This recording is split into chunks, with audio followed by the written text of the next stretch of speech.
নমস্কার বন্ধুরা, আমার আরও একটি ছোট্ট ব্লগে আপনাদের সবাইকে স্বাগত। আশা করছি সবাই খুব ভালো আছেন, আমিও ভালো আছি।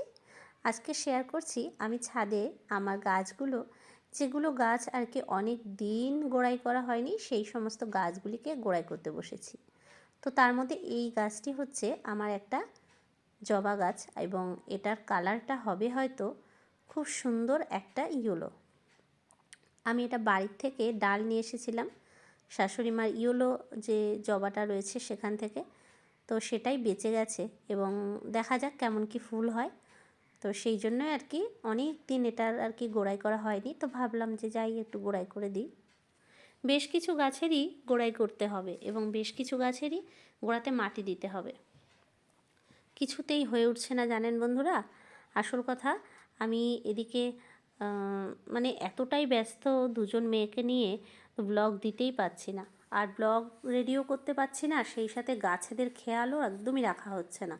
তো সের জন্য আর কি শীতের যে কত কিছু গাছ লাগানোর যে ইচ্ছেটা ছিল, সেটা আর এবছর পূরণ হলো না। কারণ আগের বছর লাগিয়েছিলাম বেশ কয়েকটি চন্দ্রমল্লিকা, গাঁদা, তারপরে বেশ কয়েকটি অন্য অন্য শীতের ফুলও লাগিয়েছিলাম। এবার এখনও কিনে উঠতে পারিনি। ডিসেম্বর তো প্রায় অর্ধেক হয়ে গেল, আর কবেই বা কিনবো। তো এবছর হয়তো আর কেনা হবে না, কিন্তু কিনলেই তো হলো না, তাদের পরিচর্যা করতে হয়, তাদেরকে জল দিতে হয়। তো যে কটা গাছ আছে সে কটাকেই ভালোভাবে দেখভাল করতে পারছি না, তো কী করব। তো ছাদে চলে এসেছি, এবং ছাদে কিন্তু আমি ব্রেকফাস্টও নিয়ে এসেছি। চামচ দিয়ে বসে ব্রেকফাস্টটা খাবো, আর এদিকে কাজ করব।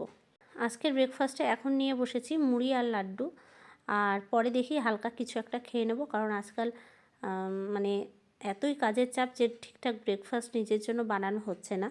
সকালে ওদেরকে টিফিন বানিয়ে দিই, তো ওদের আলাদা টিফিন থাকে। তো আজকে আমি ভাবলাম এটা দিয়ে চালিয়ে নিই। আর এই পাশে যে একটা ভাঙা পাত্র রয়েছে, এই মগটা ভেঙে গেছে, তো ভাবছি এটার মধ্যেও কোনো না কোনো একটা গাছ লাগিয়ে দেবো। আমি কোনো কন্টেনার বা এরকম ধরনের জিনিস এখন আর ফেলি না, কোনো না কোনো গাছ লাগিয়ে দিই। তো সেটাতে ফুল হলে ভালো, আর না হলেও তো অক্সিজেন তো পাওয়া যাবে, আর দেখতেও ভালো লাগবে, তাই নয় কি বন্ধুরা? তো ছাদে এখন শীতের রোদ্দুরে প্রায়ই চা খাই এবং ব্রেকফাস্টও করি, খুব ভালো লাগে। বেশ কিছু গাছের পরিচর্যা করব, এবং সেই ভিডিওটাও শেয়ার করব। আজকে ছোট্ট একটা ভিডিও দিলাম। সবাই ভালো থাকবেন, সুস্থ থাকবেন, টাটা।